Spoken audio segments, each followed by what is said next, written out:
Assalamualaikum warahmatullahi wabarakatuh. Jumpa lagi kita dalam video Sains Tingkatan 5 KSSM.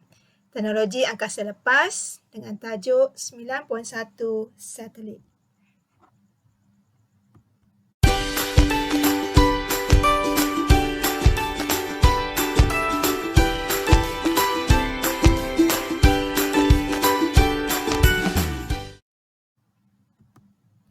Standard pembelajaran 9.11 menerangkan jenis-jenis orbit satelit. 9.12 menjelaskan dengan menggunakan gambar rajah kedudukan opogi dan perigi satu satelit dalam orbit elips. 9.13 membuat perkaitan hubungan antara ketinggian orbit dengan halaju satelit. 9.14 menerangkan bagaimana satelit dilancarkan dan ditempatkan dalam orbit. 9.15 menerangkan fungsi stesen angkasa. 9.16 berkomunikasi mengenai kaedah menjejaki stesen angkasa. 9.17 menghuraikan kesan perkembangan pesat dalam teknologi angkasa lepas. Okay, satelit. Apa dia satelit ya? Satelit merupakan objek yang mengorbit planet atau bintang. Contoh satelit semula jadi ialah bulan yang kita tahu dia mengorbit bumi. Dan terdapat banyak satelit buatan manusia yang mengorbit bumi. Okey, jenis-jenis orbit satelit. Ada terdapat beberapa jenis orbit satelit. Okay, yang pertama, orbit LEO, iaitu orbit rendah bumi, low earth orbit, LEO. Ketinggian orbit ialah 180 hinggalah 2000 km. Okay, orbit yang kedua ialah orbit serdana bumi, iaitu medium earth orbit, iaitu MEO. Ketinggian orbit ialah 2000 hingga 35,780 km.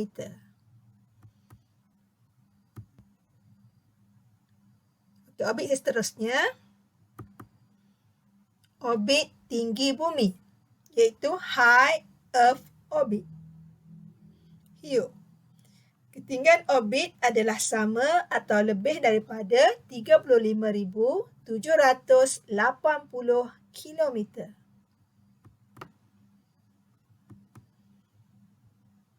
Seterusnya, orbit geosegera, Geosynchronized Orbit, iaitu GSO. Ketinggian orbit ialah 35,786 km dan sata orbit yang mempunyai sudut kecondongan terhadap satah khatulistiwa. Okey, yang putih-putih bergaris putus-putus ni ya. Okay, orbit seterusnya ialah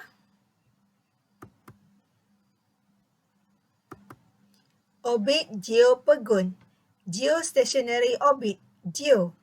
Ketinggian orbit ialah 35,786 km dan sata orbit berada pada satah khatulistiwa. Bentuk orbit. Terdapat dua bentuk orbit, iaitu yang pertama bulatan sempurna, yang kedua elips. Ini adalah bulatan sempurna. Okey.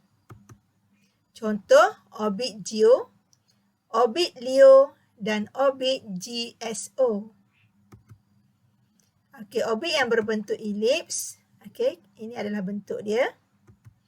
Dan contoh dia adalah orbit MEO, orbit HEO, orbit LEO dan orbit GSO. Kedudukan orbit elips. Terdapat dua kedudukan bagi satelit yang membuat orbit elips. Ini adalah kedudukan dia ya. Okey, yang pertama ialah perigi, kedudukan satelit yang paling dekat dari planet atau bintang yang dikelilinginya. Jadi kita boleh tengoklah jarak di antara perigi dengan bumi adalah yang paling dekat. Okey, ini adalah apogee, ya. Kedudukan satelit yang paling jauh. Ya, anda boleh tengok garisan ni, yang paling jauh dari planet atau bintang yang dikelilinginya. So, ini adalah dua kedudukan orbit elips. Hubungan antara ketinggian orbit dengan hal laju satelit. So, anda boleh tengok ya. Hubungan dia di sini, di mana kita boleh tengok ya, altitude adalah ketinggian ya. Jadi kalau kita tengok Leo yang paling dekat ya, altitude dia 705 km. Di mana lajunya ialah 27,500 km per jam. Dan yang seterusnya ialah Mio yang sederhana. Leo tadi yang paling rendah lah ya. Altitude dia ialah 20,200 km. Okay, kelajuan dia 13,900 km per jam. Kurang daripada kelajuan pada Leo. Dan pada Io, iaitu yang tinggi, ya, kedudukan orbit yang tinggi, altitude dia ialah 35,780 km. Dan kalau di sini kamu boleh tengok laju dia semakin berkurang, iaitu 11,100 km per jam. Jadi kita boleh buat kesimpulan semakin tinggi orbit satelit, semakin rendah had laju satelit untuk satelit kekal dalam orbit. Ini kerana daya tarikan graviti terhadap satelit semakin berkurang apabila ketinggian orbit satelit meningkat. Ya, jadi semakin jauh kedudukan dia daripada bumi, maka ya, daya tarikan graviti bumi pun semakin berkurangan. Ya, sebab tu kelajuan dia juga semakin kurang. Okay. Itulah hubungan antara ketinggian orbit dengan hal laju satelit.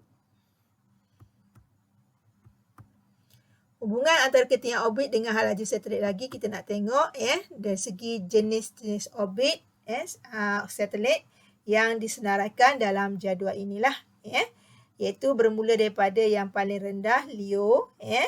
Contoh satelit ialah stesen angkasa antarabangsa iaitu ISS ya, dan ketinggian orbit ialah 705 km dan kelajuan dia ialah ya 27,500 km per jam dan dalam saat 8 km per saat. Okey, yang sederhana Mio ya, contoh satelit ialah GPS. Ketinggian orbit ialah 20,200 km. Laju dia dalam kilometer per jam 13,900 dan dalam kilometer per saat ialah 4. Okey, seterusnya yang kedudukan ketinggian Io ya, yang high ya, kedudukan dia. Okey, contoh dia ialah satelit komunikasi. Ketinggian dia 35,780 km dan kelajuan dia ialah 11,100 km per jam ataupun 3 km per saat. Okey, pada kedudukan Geo, contoh satelit ialah satelit penyiaran. Ketinggian dia sama ya, lebih kurang samalah ya. 35,786 dengan Io lah, Io 780 kan. So dia punya kelajuan pun lebih kurang sama juga iaitu 11,300 km per jam dan kelajuan dia dalam kilometer per saat ialah 3 ya. Dan jenis orbit satelit GSO pula, contoh dia ialah satelit cuaca. Ketinggian dia sama dengan Geo 35,786 dan kelajuan dia juga sama iaitu 11,300 km per jam atau 3 km per saat. So ini adalah hubungan beberapa jenis orbit dengan kelajuan dia. Jenis kenderaan pelancar. Kita nak tengok pula jenis kenderaan pelancar. Okay? So ada beberapa jenis kenderaan pelancar lah. Ya. Jadi ini yang pertama ya, ELV, Expendable Launch Vehicle. Kenderaan pelancar yang digunakan sekali sahaja ya. Itu adalah ELV. Okey, yang kedua, ini adalah RLV, Reusable Launch Vehicle, kenderaan pelancar guna semula. Ya. So, ini adalah contoh bagaimana dia dilancarkan lah. Ya.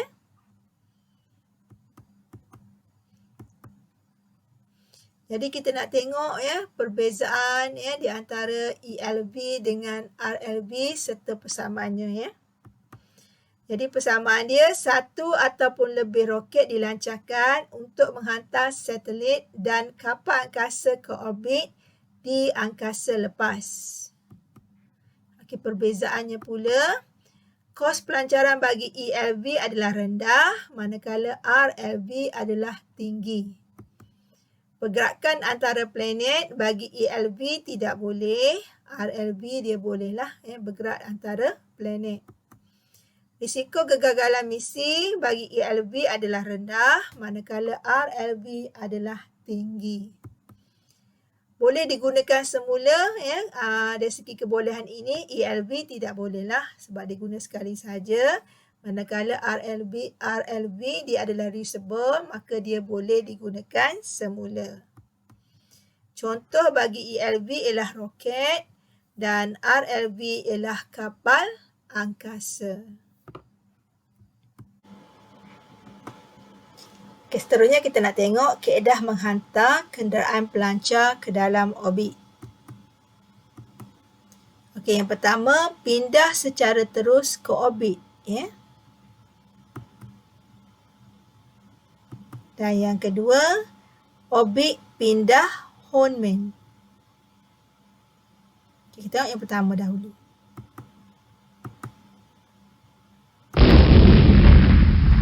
Jadi pindah secara terus ke orbit ni ialah kita terus lancarkan roket dan dia akan terus pergi ke orbit yang dikehendaki. Ini biasanya melibatkan orbit yang rendah lah ya.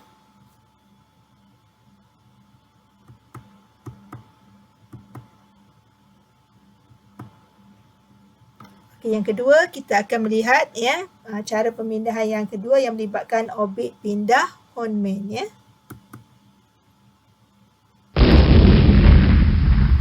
Jadi cara yang pertama seperti kaedah yang A tadilah, dia akan terus ya daripada bumi, dia akan pergi kepada orbit yang terdekat, ya orbit yang rendah lah ya. Jadi dilancarkan terus ke orbit yang pertama ya. Dan setelah sampai ke orbit ni ya, roket akan mengikut orbit yang ada. Dan ketika ni dia boleh berhentikan enjin dia dan dia sekadar mengikut orbit yang ada ni lah ya. Dan bila dia sampai kepada kawasan perigi, okey, di sini dia akan mulakan pembakaran dan dia akan tambahkan kelajuan dia supaya dia boleh pergi kepada orbit yang kedua. Okey. Dan daripada sini dia akan terus masuk ke orbit yang kedua, yang kuning ni. Ya. So daripada orbit yang kuning ni ya, dia akan semasa ini dia boleh hentikan enjin dia dan dia akan bergerak ya, melalui orbit yang ada sehinggalah sampai di kawasan apogee. Di apogee ni sekali lagi dia hidupkan enjin dia ya, berlaku pembakaran dan dia tambahkan kelajuan dia ya, dan dia akan masuk ke orbit yang seterusnya yang berwarna merah ni ya. Dan bila sampai ke orbit yang dikehendaki ya, maka dia hanya mengikut orbit yang ada ni lah dan tak perlu lagi hidupkan enjin ya, sekadar melalui orbit yang ada ini dan berada di situlah selama hayat yang telah ditetapkan untuk stesen ataupun apa saja ataupun satelit yang dihantar ya. So kenapa nak melibatkan kaedah Hohmann ya? Kenapa tak terus hantar ya? Jadi sebenarnya ya kaedah orbit pindah Hohmann ni melibatkan orbit yang jauh ya. Jadi kenapa tak terus hantar daripada bumi terus pergi pada orbit yang warna merah ni ya? Disebabkan kita nak jimat dari segi penggunaan kos. Kos dia sangat tinggilah. Memang boleh terus hantar tetapi melibatkan kos yang sangat tinggi ya. Jadi untuk menjimatkan dari segi kos ya, sebab kos dia bukan sikit-sikit ya. Jadi kaedah Hohmann ni dapat membantulah ya. Tetapi kelemahannya dia perlahan sikit lah, lambat sikit nak sampai berbanding dengan pindah terus, ya. Itu dari segi kelemahan dia lah, ya. Tapi dari segi kos pembelanjaan yang digunakan, itu lebih menjimatkan sebenarnya, ya.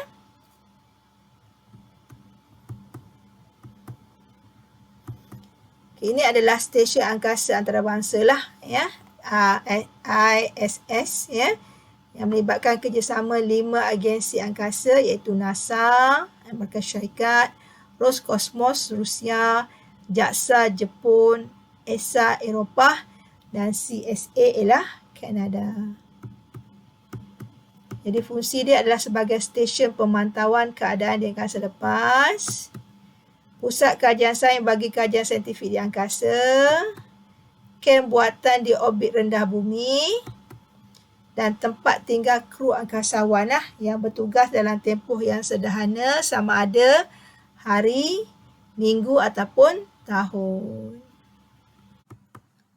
Kehidupan angkasawan. Kita tengok sikit bagaimana kehidupan angkasawan, ya. Ini bagaimana dia minum dan makan, ya, serta tidurlah di angkasa, ya. Okay, minuman mereka akan dikeringkan dan disimpan dalam bentuk serbuk, ya, dalam bekas yang khas seperti yang ditunjuk ni lah, ya. Bekas tersebut mempunyai straw dalaman ataupun muncung khas yang membolehkan angkasawan ini minum secara terus dari bekas tersebut. Kerana graviti yang rendah menyebabkan sukar untuk dia minum air tersebut lah, ya. Okey, yang ni adalah bagaimana makanan tu dipakkan, ya. Ni ada beberapa contoh lah, ya. Dan yang ni pula bagaimana, ya, angkasawan tu nak makan, ya. Jadi makanan dikering beku dan dimasukkan dalam bekas ruang vacuum lah seperti yang ditunjukkan ni lah, ya. Dua gambar ni, ya. Jadi untuk makan, ya, makanan yang telah dipack dah ni dia akan campur dengan air dan terus makan macam tu sajalah, ya. Makanan tu akan cair dan terus makan, ya. Ataupun dia boleh makan direct lah seperti bijirin dan buah-buahan kering, ya. Okay, semua perencah seperti perasa, kicap, mustard, sos dan mayonis serta garam dan gula, ya, dan lada semuanya digunakan dalam bentuk cecair, ya. Bagi elak dia terapung-apung, ya. Dan bagi memastikan makanan tidak terlepas, angkasawan akan melekatkan bekas makanan ke dulang khas menggunakan pelekat khas dia lah, ya. Jadi ni dia terpaksa lekatkan dulang ni pada badan dia lah, ya, baru dia boleh makan, ya. Dia pun terpaksa duduk di tepi macam ni ataupun mengikatkan diri dia supaya dia tidak terapung, ya.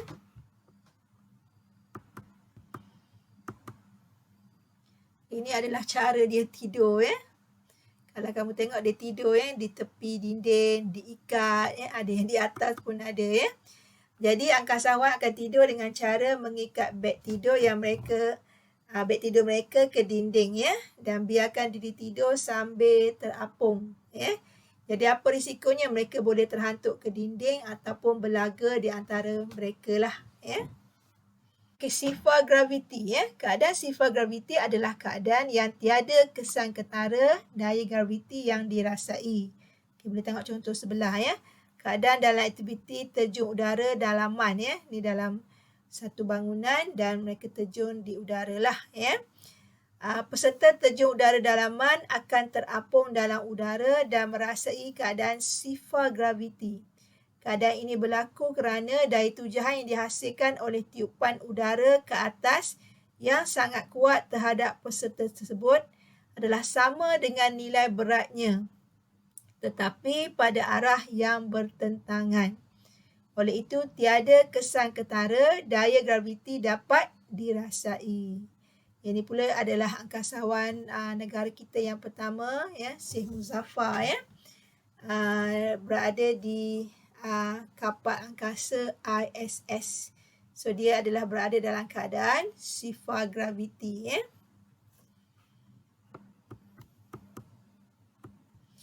NASA telah memberikan peluang, ya, kepada angkasawan dengan cara yang sama, ya, iaitu dia gunakan kapal terbang, ya. Sama seperti keadaan roller coaster, kapal terbang akan terbang naik ke awan, terapung seketika dan dia akan meluncur dan menjunang dengan segera ya, sehingga mencapai altitude yang sama ketika ia bermula. Jadi teknik ini dikenali sebagai Woomera Comet ya, iaitu situasi terapung yang berlaku serta-merta setelah kapal terbang itu mula menjunang.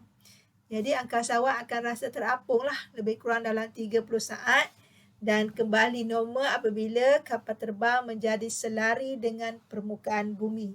Ini adalah bagaimana cara angkasawan nak biasakan diri mereka dengan keadaan sifar graviti ataupun graviti yang minimum di angkasa ya, sebelum mereka mula pergi ke sana dan bertugas. Jadi istilah yang paling tepat yang menggambarkan pengalaman angkasawan di luar angkasa adalah kita panggil microgravity. Jadi NASA telah mencipta kawasan microgravity yang membolehkan para angkasawan mensimulasikan pengalaman di ruang angkasa lepas. Ya, jadi keadaan terapung ni sebenarnya adalah ilusi ya, mereka alami secara ilusi. Sebenarnya mereka ni tidak terapung ya, tetapi mereka sebenarnya berada dalam keadaan jatuh ya, jatuh bebas ya. Okey, seterusnya kita nak tengok ya, kaedah menjejaki stesen angkasa menggunakan cara kiraan ya. Jadi ini cara nak mengira ya, bagaimana kita nak menjejaki stesen angkasa ya. Jadi tempoh orbit iaitu T besar simbol dia sama dengan panjang orbit bahagi dengan laju satelit. So nilai panjang ni adalah nilai 2π kali ketinggian orbit tambah jejari bumi. Maka kita dapatlah nilai panjang ya, dan dibahagikan dengan laju satelit. Jadi kekerapan stesen ISS mengorbit bumi dalam tempoh sehari dah dikira sinilah ya, iaitu 86,400 saat dalam masa satu hari. Okay, data ni diambil daripada jadual ya, yang melibatkan hubungan antara ketinggian orbit dengan laju satelit yang baru je kita bincangkan tadilah ya. Jadi secara pengiraan penuhnya, jadi bagaimana kita nak hitungkan kekerapan ISS mengorbit bumi dalam tempoh sehari? So kita ada beberapa maklumat lah, iaitu jejari bumi 6.37 kali 10 kuasa 6 meter. Ketinggian dia 7.05 kali 10 kuasa 5 meter. Dan laju satelit ialah 8,000 meter per saat. Jadi kita kira tempoh orbit T ni menggunakan formula 2π kali 7.05 kali 10 kuasa 5 tambah ya, iaitu nilai ketinggian kita tambah dengan nilai jejari dia 6.37 kali 10 kuasa 6 bagi dengan laju satelit lah 8,000.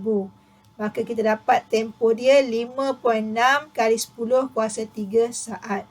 Maka kita bahagilah ya, nilai kekerapan ISS mengorbit bumi dalam tempoh sehari ya, 86,400 bahagi 5.6 kali 10 kuasa 3.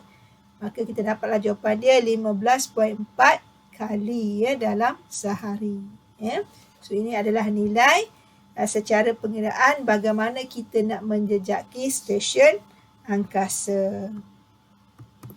Seterusnya ya, kita boleh menggunakan kaedah kedua, menggunakan aplikasi pencarian lokasi di dalam telefon pintar ya.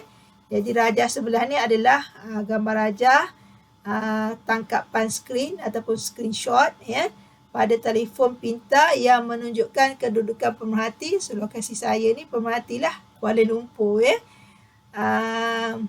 Dan juga kita boleh nampak ya ISS yang ni serta orbit bumi yang hijau ni. So ini adalah kaedah kedua ya, menggunakan peranti telefon pintar yang kita adalah ya. Okay, seterusnya kita nak tengok kesan ya. Kesan perkembangan pesat dalam teknologi angkasa lepas. So gambar rajah ini menunjukkan apa ya? So ini sebenarnya adalah space jump ya pada orbit geosegerak GSO di mana setiap titik-titik ini mewakili satelit ataupun space junk, ya. So, space junk tu apa, ya? Sebenarnya dia adalah bahan buangan yang semakin bertambah. Itu dipanggil space junk, ya. Iaitu terdiri daripada bahan buangan di angkasa lepas, iaitu satelit yang tidak lagi berfungsi. Sebab satelit ni dia ada tempoh ataupun hayat dia lah, ya. Selepas beberapa tahun, mungkin 10 tahun, dia tempoh hayat dia misalnya, maka dia tidak lagi berfungsi, maka dia jadilah bahan buangan di angkasa, ya, yang mungkin dah telah pecah dan sebagainya. Yang kedua, bahagian ELV yang telah digunakan. Kita tahu ELV ni adalah kenderaan pelancar yang digunakan hanya sekali sahaja.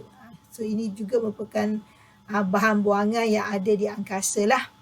Seterusnya, serpihan satelit yang dihasilkan daripada pelanggaran antara satelit. Ini juga menjadi bahan buangan. Dan yang seterusnya, roket yang telah habis dibakar, yang telah dibuang, juga menjadi bahan buangan di angkasa, ya.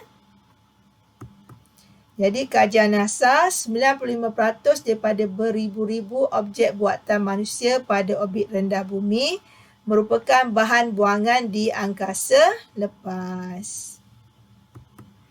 Semakin banyak space junk, ya, semakin tinggilah risiko pelanggaran satelit dengan space junk pula, ya. Itulah yang boleh berlaku lah. Jadi satelit cuaca GOES sentiasa berubah orbit dia, ya, beberapa kali sebab dia nak mengelakkan daripada berlanggar dengan space junk, ya, ataupun bahan buangan angkasa. Jadi mari kita tengok, ya, beberapa tahun dahulu, ya, keadaan space junk ni, ya. Ini pada tahun 1960. Kalau kamu tengok sikit je bintik-bintik dia kan. Ya, ni baru 1960 lah. Tak banyak lagi bahan buangan yang ada di angkasa. Ini tahun 1970. 10 tahun seterusnya, ya. Semakin bertambah dah. Yang bintik-bintik ni, ya. Ini gambar dekat, ni gambar jauh, ya. Ini 1980. Semakin bertambah bahan buangannya, ya.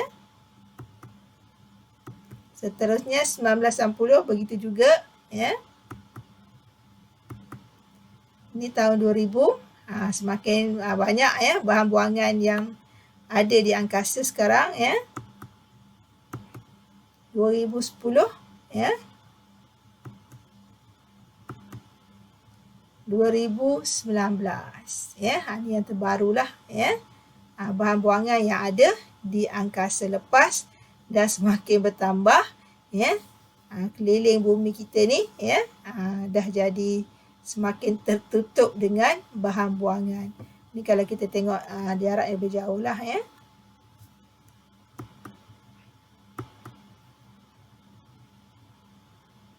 Ini secara keseluruhan lah, ya, bahan buangan yang ada di angkasa daripada tahun, ya, 1960, ya, pergi 1970, 80, 90, 2010, 2000 dan yang ada terkinilah 2019, ya.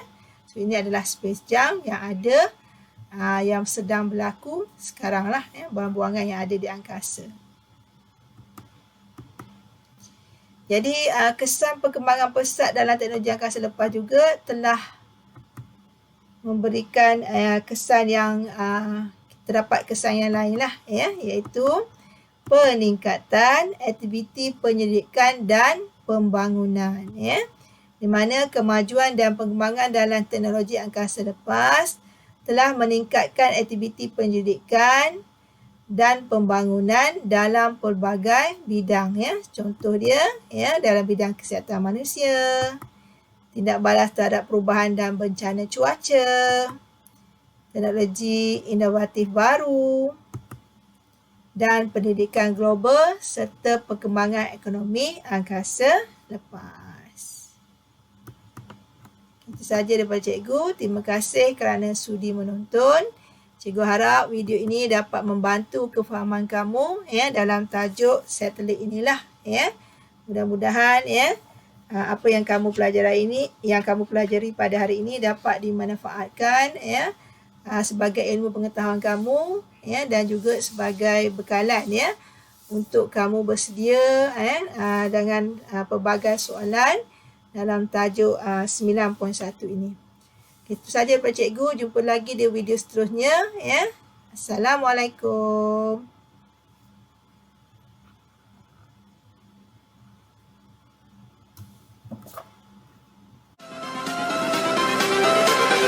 Everything changes.